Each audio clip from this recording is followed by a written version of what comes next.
Hello everyone, so welcome to my channel. You can see here I have created a ground surface using Quixel Bridge and 3ds Max with corner render. So I will show my steps to create this realistic ground surface.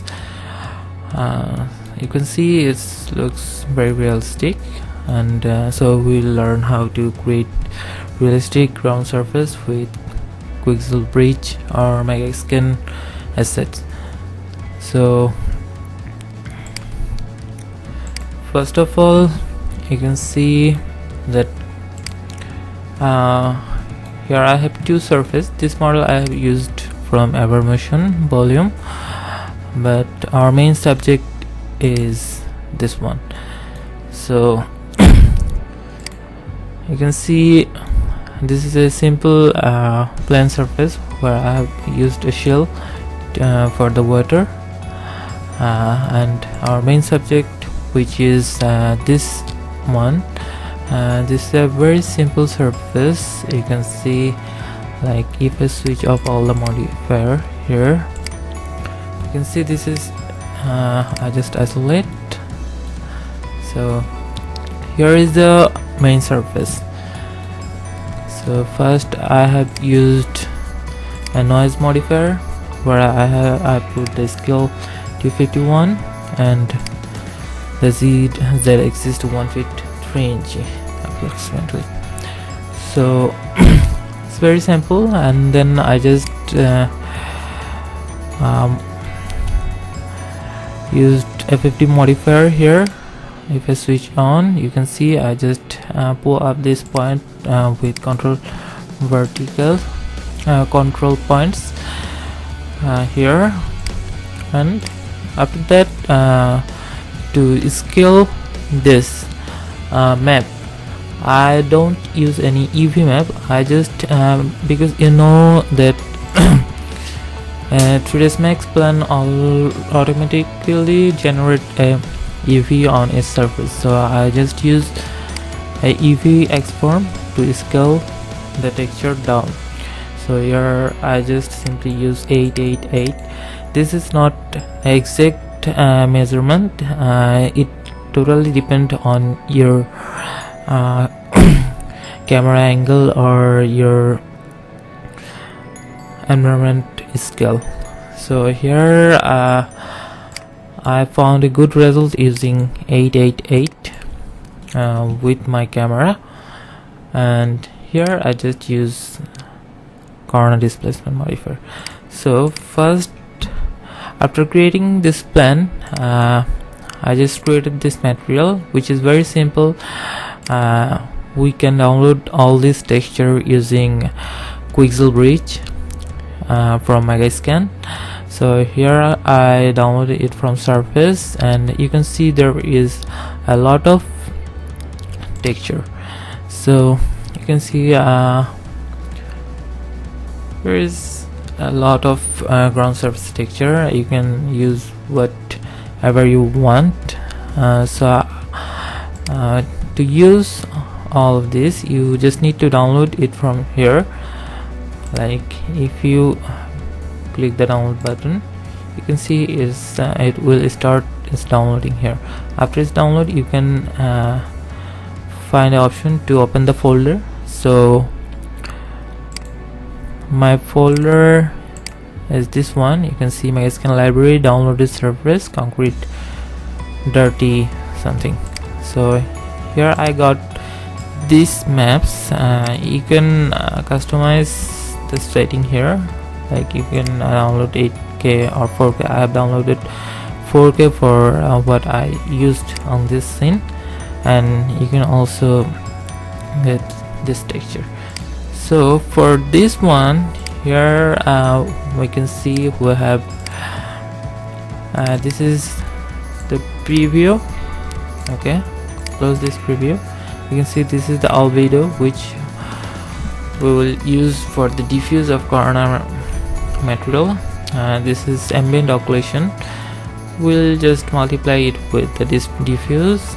This one is displacement. This is close map, and this is normal map, and this one is specular. So actually the Megascans bridge generate texture for Unreal Engine, but we're using it with corner render here. So to create this material, just what I did, I'm showing you here. Material, corner material. Okay, so from this folder, this is the all video. Drag and drop it here. I'll drag and drop almost all of this here. I don't like this texture though. Okay, this is the normal map. So you can see here we have no bump map. So maybe there was no bump map for this texture, but whenever we got any bump map from Quixel, we should use it as well as. So I'll not use this one. Okay, so let's start. So first thing what I will do is, you can see this is the all video, so we'll not use it directly to the diffuse here. Just right click, map, general, composite. So from composite I will add this to layer 1 and diffuse color 1, and by clicking and double clicking here, I will add the ambient occlusion map by multiplying here. You can see I just give it multiply and layer 2. Okay, so you can see it has more depth now.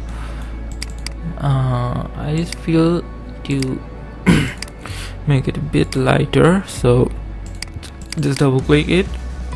From output I will increase the brightness here. Okay, that's okay for me, fine. So here is our displacement. Here is a normal map. Because we don't have the bump map, first corner normal map. So use this here, and additional bump. Because we don't have bump map for this texture, we'll use the ambient occlusion here. Okay, additional bump here, and add this to bump. Fine.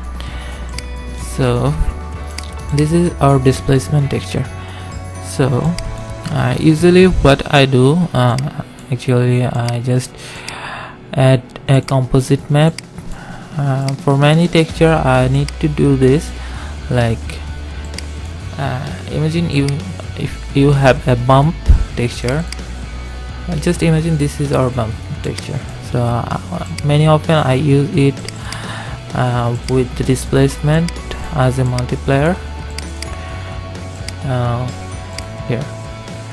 Like I can decrease or increase this multiply, but for this particular surface material I don't need to use this one, because I have tested. All these things depend on the various the surface are dependent on various method. Like what I'm doing here is my own technique, so I'll just remove it, but for some material it's useful, but for this one it doesn't look good, so I'll just remove it and use it to the displacement. Okay,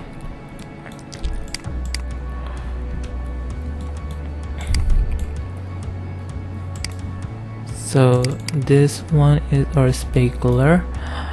I'll just use it to the reflection glossiness, and because we have no reflection for now, I will just add a value of like 0.5 here. Okay, and for glossiness, because it's very dark, the glossiness is very matte here, so I'll just make it 50 or maybe 30 here. Okay, this looks good.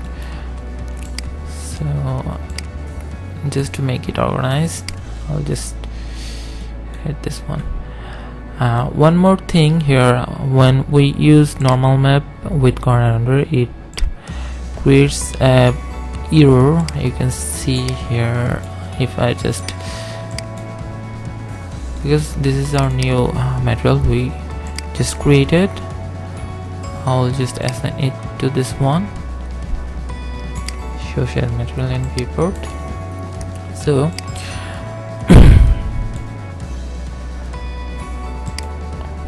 you can see here we'll have a error, this error. So to not get this error, we just need to click here and fix corner normal color. Okay, just click it here. I'll just deselect all the thing and isolate. Sorry, this is not viewer, this is corner.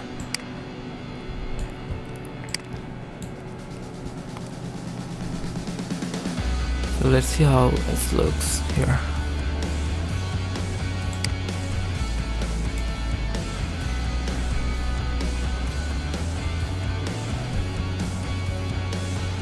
So you can see,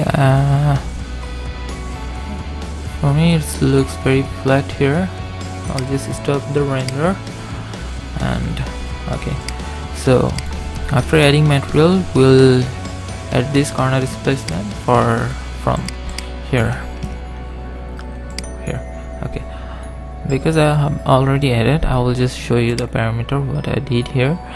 I just tick mark this one, get from material, and the maximum level is 6 here. 6 works for me good here, but in terms of situation or overall scale of your scene, you may need to use it, you may need to increase it more, like 12, 30, or sometimes it could be 1 inch or 2 inch. For me it's just 6 inch. Looks good here. So without displacement it looks very flat, you can see. So I'll just start the render again and you can see the result.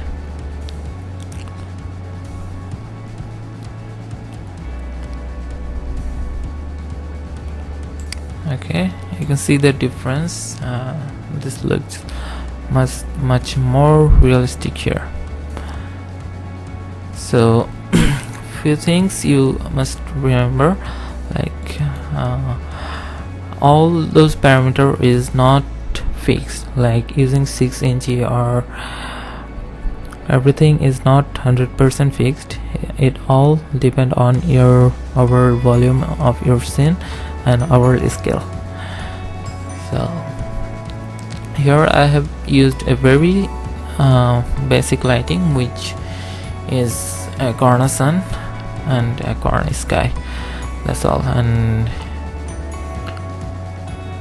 so that's all about today. And if you like my tutorial, please don't forget to subscribe. It will help me to create more videos for you. Thank you.